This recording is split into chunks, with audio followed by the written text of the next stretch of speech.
First நம்ம எண்ணெய் ஊற்றிக்கணும். எண்ணெய் ஊற்றணுன்னா கடுகு உளுந்தம்பருப்பு போட்டுக்கணும்.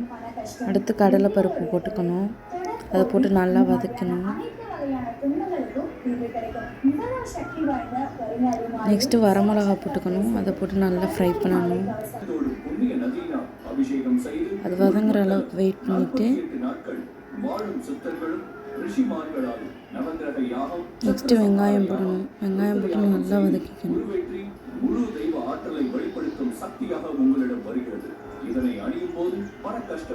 நெக்ஸ்ட்டு தக்காளி ஆட் பண்ணுறோம்.